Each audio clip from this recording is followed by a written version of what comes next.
আমরা মানুষ, আমাদের জীবনে চাওয়া পাওয়ার এক অনন্তহীন সমীকরণ।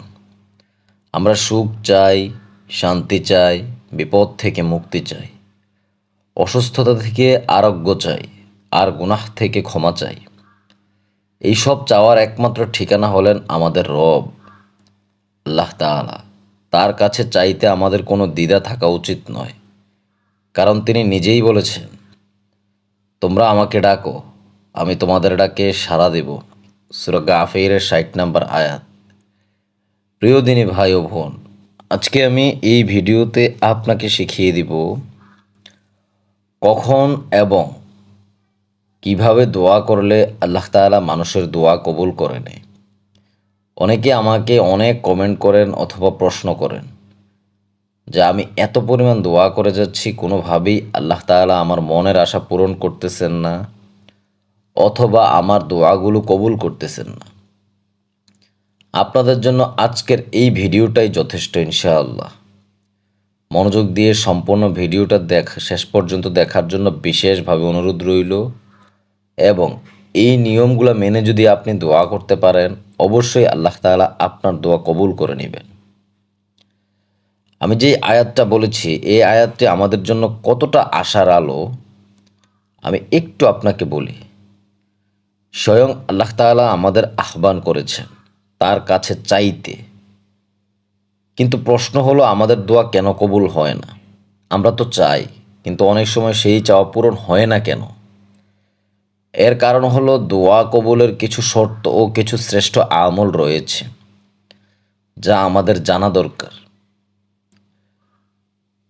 সেগুলোর মধ্যে ১ নম্বর হচ্ছে তাওহীদের বিশুদ্ধতা, অর্থাৎ শিরকমুক্ত অন্তর। এই জিনিসটা কি একটু বুঝিয়ে বলি আমি। দোয়া কবুলের প্রথম এবং প্রধান শর্ত হলো আল্লাহর একত্ববাদে দৃঢ় বিশ্বাস। আপনার অন্তরে বিন্দুমাত্র শিরক থাকলে আপনার কোনো আমলই আল্লাহর কাছে গ্রহীত হবে না, এমনকি দোয়াও নয়। সূরা আন-নিসার ৪৮ নম্বর আয়াতে আল্লাহ তাআলা বলেন, নিশ্চয়ই আল্লাহ তাআলা তার সাথে শরীক করার গুনাহ ক্ষমা করেন না। এটি ব্যতীত অন্য সব গুনাহ যাকে ইচ্ছা ক্ষমা করেন।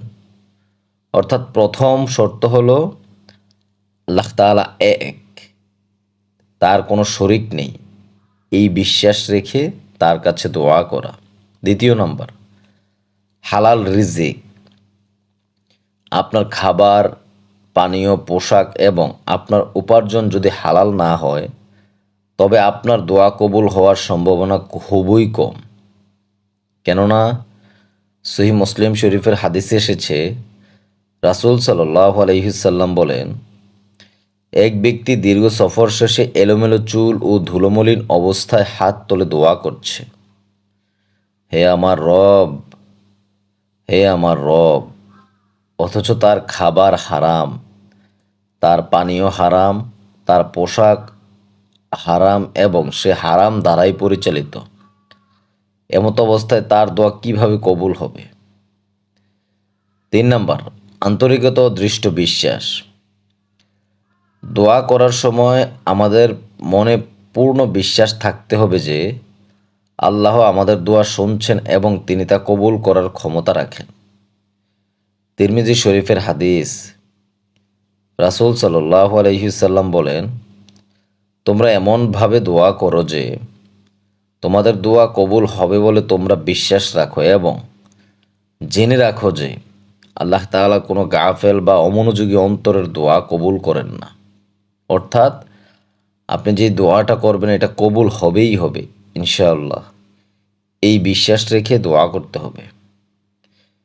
৪ নম্বরের শর্তটা বলার আগে আপনার কাছে আমি হাত জোর করে অনুরোধ করে বলতেছি, এই ভিডিওটা শেয়ার করে দেন সবার কাছে।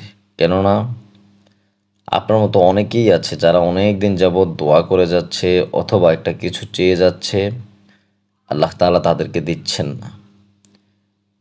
হয়তো তার দোয়া কবুলের এই শর্তগুলা না মানার কারণে তার দোয়া কবুল হচ্ছে না। আপনার কারণে যদি এই ভিডিওটা দেখে নিজেকে সংশোধন করতে পারে, ইনশাআল্লাহ এর সওয়াব আপনি অবশ্যই পাবেন। ৪ নম্বর, গুনাহ থেকে তওবা বা ইস্তেগফার। আমরা যদি গুনাহে লিপ্ত থাকি এবং ক্ষমা না চাই, তবে আমাদের অন্তর কঠিন হয়ে যায় এবং দোয়া কবুলের পথে বাধা সৃষ্টি হয়। ক্ষমা চাওয়া এবং গুনাহ ছেড়ে দেওয়ার মাধ্যমে আমাদের অন্তর পরিষ্কার হয় এবং আল্লাহর রহমত আকৃষ্ট হয়। আল্লাহ তাআলা নিজেই ক্ষমা করতে ভালোবাসেন। ৫ নাম্বার, ফরজ ইবাদত পালনে সচেষ্ট থাকা। কেন? সালাত, সাওম, যাকাত, হজ এগুলোর মতো ফরজ ইবাদতগুলো যথাযথভাবে আদায় করা দোয়া কবুলের অন্যতম চাবিকাঠি। যে ব্যক্তি আল্লাহর আদেশ নিষেধ পালন করে, আল্লাহ তাআলা তার প্রতি সন্তুষ্ট হন এবং তার চাওয়া পাওয়াগুলো পূরণ করে দেন। ৬ নাম্বার, আল্লাহর প্রশংসা করতে হবে এবং দুরূদ দিয়ে দোয়া শুরু করতে হবে। কেন? দোয়া শুরু করার আগে আল্লাহর প্রশংসা এবং রাসূল সাল্লাল্লাহু আলাইহি ওয়াসাল্লাম এর ওপর দুরূদ পাঠ করা, এটা হচ্ছে দোয়ার একটা আদব। এটি দোয়াকে আল্লাহর দরবারে পৌঁছাতে সাহায্য করে। আবু দাউদ শরীফের হাদিস, রাসূল সাল্লাল্লাহু আলাইহি ওয়াসাল্লাম বলেছেন, যখন তোমাদের কেউ দোয়া করবে তখন সে যেন প্রথমে তার প্রতিপালকের প্রশংসা ও গুণগান দ্বারা শুরু করে, অতঃপর নবীর উপর দুরূদ পাঠ করে, তারপর যা ইচ্ছা প্রার্থনা করে। সুতরাং দোয়া কবুলের ক্ষেত্রে এই হাদিসটা আপনাকে মানতে হবে। আর লাস্ট, দোয়া কবুলের বিশেষ কিছু সময় রয়েছে, ওই সময়গুলোকে কাজে লাগানোর চেষ্টা করবেন, অর্থাৎ ওই সময়ে দোয়া করার চেষ্টা করবেন। তো অনেকেই জানেন না যে এই সময়টা কখন।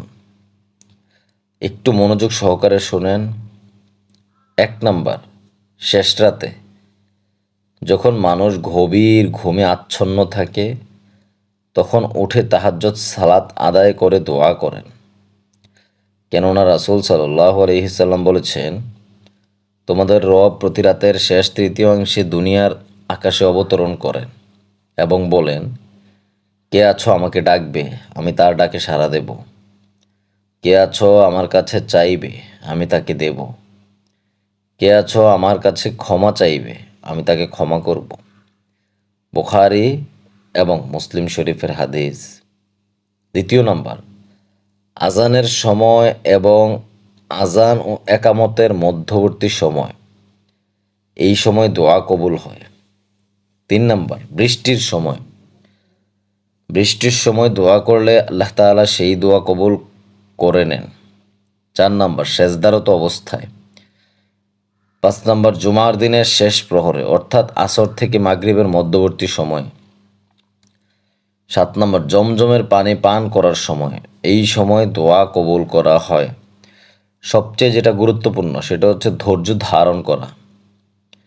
দোয়া করার পর দ্রুত ফলাফল না পেলে হতাশ হওয়া যাবে না। আল্লাহ তাআলা হয়তো আপনার জন্য এর চেয়েও ভালো কিছু রেখেছেন, অথবা আপনার দোয়াকে আখিরাতের জন্য সঞ্চয় করে রেখেছেন। এই বিশ্বাসে বিশ্বাসিত হয়ে সবসময় দোয়া করে যেতে হবে। ধৈর্য